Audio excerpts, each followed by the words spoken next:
Hi guys! Welcome back to my YouTube channel. So ayun, for today's vlog is my day off. Talagang ang sarap-sarap pag nakakapag-day off ako. Feeling ko makakapagpahinga ako, feeling ko magagawa ko na lahat ng gusto ko. Pero in reality, maglalaba ako, magluluto ako, mag-grocery ako. So ganyan ang buhay namin dito sa Canada or sa mga kahit sa iba pang nag-OFW dyan. Pero ang sarap lang sa feeling pag nakakapag-day off, no? Tapos ayan, so ayan, para nga pala sa mga nagtatanong, wait lang, ang init. Yan. So, binuksan ko muna yung pinto kasi napakainit sa loob. Kaya, feeling ko nga Canadian na ako kasi talagang kahit may snow sa labas, naiinitan ako. So, ayun, punta na tayo sa main topic natin. So, gusto ko ipakita sa inyo kung ano yung ginagamit kong pang-vlog kasi maraming interested at maraming nag-PPM sa akin. Ano yung ginagamit ko pang video, paano ko napapalinaw yung video ko pag nasa labas ako, sa gabi, kung ano yung mga ginagamit ko, etc. etc. So, ayun guys, ito na yun, papakita ko sa inyo.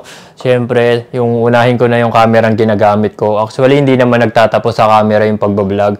Marami pa tayong accessories na ginagamit, kaya medyo magastos. So, ayan, unahin ko na yung camera na ginagamit ko. So, ito yung GoPro na ginagamit ko. Ito yung setup ko. Kung gusto niyo makita yung unboxing yan, meron ako dun sa link sa baba, ipapakita ko sa inyo kasi ginawan ko na siya ng video noon. So, kung gusto niyo panoorin yon, pwede niyo panoorin yon. Tapos, ayan. Ito yung ginagamit kong camera, GoPro Hero 10 siya. Tapos, binilhan ko na rin siya ng case, ng microphone. Ito yung microphone na ginagamit ko noon. Kaya pansin nyo maganda yung quality or audio quality. Tapos, may kita nyo, meron siya ditong parang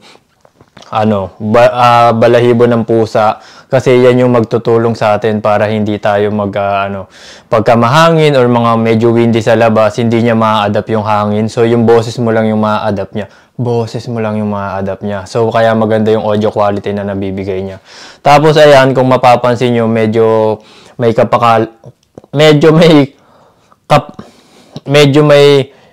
basta makapal siya, ganon. Medyo makapal siya. Kasi nga, made in alloy siya or bakal siya. Ang maganda doon, hindi siya kinakalawang. Pero ang pangit doon, napakabigat niya. So, kaya minsan, halimbawa, nagbablog ka, tapos medyo malayong ibablog mo or medyo matagal. So, nakakangawit siya dalhin. Medyo mabigat siya. Kaya, bumili tayo ng panibagong case na magagamit natin. Tapos, mapapansin nyo, meron pa siya dito sa ilalim. Kasi meron siyang mic adapter. Hindi siya pwede yung i-direct mo lang sa GoPro. Kasi sa GoPro, kailangan mo ng mic adapter. So, ayun, ang dami talagang kailangan. Tapos, ayan, ito yung mic adapter. Tapos, medyo may kamahalan din yung mga accessories niya. Tapos, ayan, ito yung setup na ginagamit ko. Pero don't worry, kasi kung nag-worry kayo, ang dami yung kailangan ikabit, ang dami yung setup na kailangan. So, meron kasi si GoPro ginawa para mapag-isa niya lang lahat yan. Kasama na yung microphone, kasama na yung adapter, at kasama na yung good quality ng case. Hindi to sponsored Gusto ko lang sabihin sa inyo yung nakikita ko and nako-comparison ko sa ibang case na nabibili ako. So, ayan, ito na yung case guys. So, 'di ba? Kung kanina nakita nyo napakalaki or napakakapal, parang ang bigat-bigat niya, parang ang hirap niya nang dalhin sa buhay, parang hindi mo na alam kung paano mo pa siya ipaglalaban. Charot. Hindi, 'di ba? Parang makikita mo medyo mabigat siya. Mabigat talaga kasi nga bakal. Tapos ito naman from GoPro siya. Ayan, makikita mo GoPro, good for siya, Hero 9 to 12. So, kung may Hero 9 to ka hanggang Hero 9 to 12, magagamit mo siya. So, ayun nga, gaya nga ng sinabi ko sa inyo, para na siyang 3-in-1 kasi unang-una, meron ka ng good quality na case, hindi man siya bakal, pero maganda yung quality nito para protektahan yung camera natin if ever na mahuhulog siya. Tapos, ayan, kung makikita nyo, meron siya ditong bilog. Kung yung kanina, meron tayong parang balbas ng pusa, ito naman balbas ng daga. Charot. Ayan, medyo para siyang sa mic lang pagka, 'di ba alam niyo pagka sa mga microphone meron siyang parang foam sa ibabaw. So yun din yung nagtutulong sa wind para hindi makuha yung hangin. So yung boses mo lang talaga yung malalabas niya. So tapos bukod doon, meron na rin siyang adapter. Yung kung kanina meron kayong adapter na makikita na kinakabit doon sa case ko, pag dito hindi mo na siya kailangan dahil meron na siyang kasama sa loob. Ayan. Kung mapapansin nyo, may makapal yun dito kasi nandito yung microphone niya sa loob. Microphone extension. Tapos, ayan, meron din tayo. I-try natin ilagay yung GoPro natin.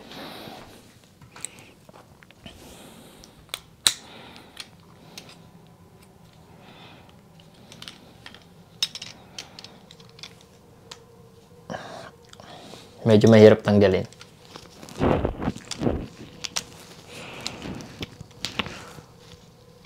Ang hirap niya tanggalin. Pero mas mahirap tanggalin yung sakit nung dinulot niya sa akin. Charing! So, ayan, ito na yung case. Tapos, ito na yung GoPro natin. Ayan. Kung titignan mo yung GoPro, napakaliit lang naman niya dun. Napakaliit niya lang, di ba? Napaka-minimize lang, napakadali niya lang gamitin. Pero hindi kasi nagtatapos yan sa GoPro, guys. Hindi yan magtatapos na, ayan, may camera ka, may ganyan lang. Kaya kung inspiring vlogger ka or gusto mong gumawa ng content, ng video, kailangan mapanood mo to kasi kahit pa paano magkaroon ka ng idea. Hindi kasi pwedeng may camera ka, yun na yun. Hindi ka naman magtatapos sa pagbibideo lang eh. Kailangan mabigyan mo rin ng magandang audio, magandang quality yung mga manonood sa'yo para panoorin ka nila. So, ayan. Tignan mo ako, hindi ako nakakapagbigay pero may nanonood pa rin kahit pa paano. So, ayan. Ito nga pala siya. Tapos, ayan. Ikakabit natin siya dito para ano. Para makita nyo kung ano itsura niya pag nakakabit. Alam nyo ba kahapon lang to dumating, parang last week pa to in order, hindi naman ako yung nag-order, kaya maraming salamat sa nagbigay nito kasi kung hindi dahil sa'yo, hindi ko talaga makakaya yung mga ganito. Dahil, ayan, salamat, maraming salamat sa mga tumutulong at sa mga sumusuporta, lalong-lalo na sa mga equipment natin sa pagbablog. Kaya maraming salamat kung napapasaya ko kayo sa mga video yung ginagawa ko. Mas napapasaya nyo po ako sa mga regalo at sa mga message na binibigay nyo sa akin. Talaga nakaka-inspire yun. Lalo na sa mga tulad ko na baguhan lang sa pag-abroad, na bata pa lang nandito na sa ibang bansa, lumalaban sa buhay para sa pangarap. So ayan, malaking tulong po yan para sa mga professional natin na OFW. So ayan, balik na nga tayo dito. Ito nga pala yung yung case ulit. Tapos, ayan, ipapasok na natin siya. Ayan, ito kung mapapansin nyo, meron siyang, parang sa mga charger natin, i-connect mo lang siya dito. Actually, meron siyang takip ha, pero natatanggal siya. Halimbawa nga, bibili ka ng ganitong case. Kaya tinanggal ko na siya. Tapos, ayan, ipapasok lang naman natin. Boom. Pasok. Magaling tayo sa pagpasok-pasok eh. Yan. So, ayan na yung magiging bagong setup ng pagbablog natin. Yung ginagamit ko nga pala ngayon is yung iPhone ko. Medyo maganda rin talaga yung quality nito. Kaya, ayan. Kasi pagka magbablog ka guys, hindi naman pwede na isa lang din yung camera mo. Maganda meron kang dalawa para pagka may mga something na kailangan ka i-describe sa mga ginagamit mo, makukunan mo na siya. Tapos, ayan. So, ayan na yung quality ng ginagamit natin, yung audio. Siyempre, kasi, kumbaga, kung ito lang yung, hindi ka pwedeng magtiwala lang dito sa, kumbaga, sa microphone lang na ganyan. So, kailangan mo pa rin bumili ng external microphone. So, ayan, ito na nga pala yung in-unbox ko. Actually, hindi ko na siya ma-unbox sa harap nyo kasi sobrang excited ko talaga gamitin to. Binuksan ko na siya, guys. Hindi ko na sa inyo mapapakita. So, ayan, kung napapansin nyo, meron tayong microphone dito. Yan yung Rode to Go. So, ayan. Ito yung box niya. Sorry, box na lang yung mapapakita ko kasi talagang excited ako buksan siya. Kung mapapansin nyo, tatlo siya. Actually, dalawa lang talaga siya. Ito yung kino-connect sa phone or i-connect mo sa camera na ginagamit mo. Tapos, itong dalawa, good for 2 person na siya. Halimbawa, meron kang kasama dito. Sana naman, di ba? Ayan. Pero sanay naman tayo mag-isa kaya hindi natin kailangan yung isa. Pero meron tayong reserba kasi nalulobat din yan. Tapos, ayan. Ang maganda kasi dito sa na to, wireless na siya. Ayan o. Tignan nyo. Kahit lumayo ako, maririnig nyo ako. Hello, mic check, mic check. Hello, mic check, mic check. So, ayan. Alam ko naririnig nyo pa rin ako. Magma-mic check tayo. Alam mo kung ano yung loyal? Yung aso kong si Summer. Kasi kung ano man yung pinagdadaanan ko, kung ano man yung nararamdaman ko, siya lang yung makakaintindi nun. At kahit na anong mangyari, tatanggapin ako nun. Yun ang loyal. So, ayan, di ba? Narinig nyo naman kung ano yung quality, kung gaano kaganda, and kung nakarelate kayo dyan. Tapos, ayan, Siyempre, hindi yan magtatapos sa ganyan lang. Alam mo, ang maganda kasi dito, guys, ang lakas makasosyal, alam mo yon. Kaya ito, ang saya-saya natin mag-vlog ngayon, di ba? Ganadong-ganado tayo. Ang lakas niya para kang nasa TV show, nasa talk show. So, ayan, di ba? Pagka nakikita mo yung mga sa TV, may lapel dito. So, parang lapel lang din siya, guys. Kasi kahit lumayo ka, magagamit mo siya at maririnig ka nung camera na ginagamit mo. Tapos, bukod dito, guys, kasi sinasabit lang naman to. Di naman to binubluto sa katawan. So, ayan, di ba? Kung mapapansin nyo, wala kayong napansin. Wait lang. Ano ba yan? So, ayan, kung mapapansin nyo, eto siya. Siyempre, kung kanina meron tayo, paano pag nasa labas tayo, paano kung mahangin yung lugar natin, hindi na siya safe, di ba? So, kung mapapansin nyo, wala siyang ganon. Pero, pag bumili ka nun, may kasamang ganon. So, ayan, ito na siya. 'Di ba? Ang cute niya, ang liit. Unlike yung sa mic na ginagamit ko kasi noon, kung napapansin niyo talaga yung vlog ko, sinasabit ko lang siya sa ibabaw ng camera ko. Tapos, 'di ba minsan napapansin niyo, nakikita dito sa ulo ko lumalabas yung microphone. Kasi nakikita siya medyo malaki siya. So, ang kagandahan dito, maliit na lang yung space niya kahit tsaka madali siyang itago kung kailangan itago. Parang relasyon niyo dati tinatago. Charing. So, ayan. Meron na siya, 'di ba? So, ito na yung tutulong para maging maganda yung audio quality natin.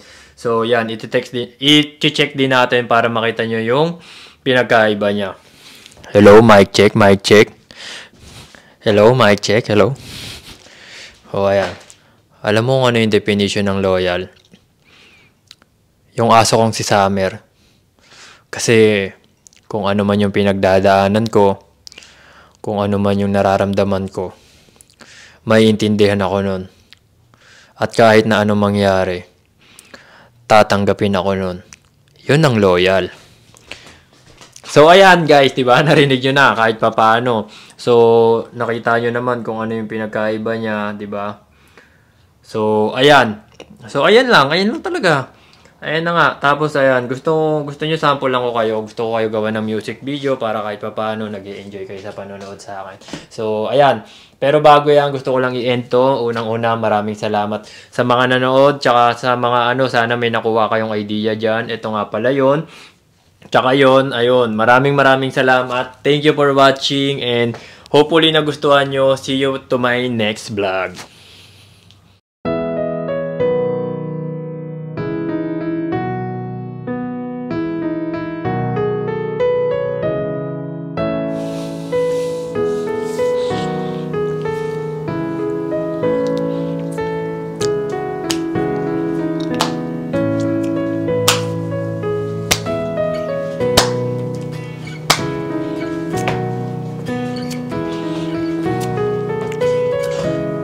Kung kailan pinakamadilim, mga tala ay mas nagniningning, gaano man kakapalang ulap, sa likod nito ay may liwanag. Ang liwanag na ito nasa ating lahat, may sinag ang bawat pusong bukas sa init ng mga yakap, maghihilom ang lahat ng sugat. Ang nagsindi nitong ilaw, walang iba kundi ikaw. Salamat sa liwanag mo, muling magkakakulay ang Pasko. Charot! Pasensya na kayo sa boses ko ha. Iba lang talaga yung nadadala pag may bago kang microphone. So ayan, tinesting ko lang naman siya. Kinapalang ko na rin yung mukha ko para sa inyo. Huwag nyo na pansinin yung boses ko. Pansinin nyo na lang yung audio quality na naririnig ninyo. So ayan, maraming salamat. Bad days para sa inyong lahat. Bye!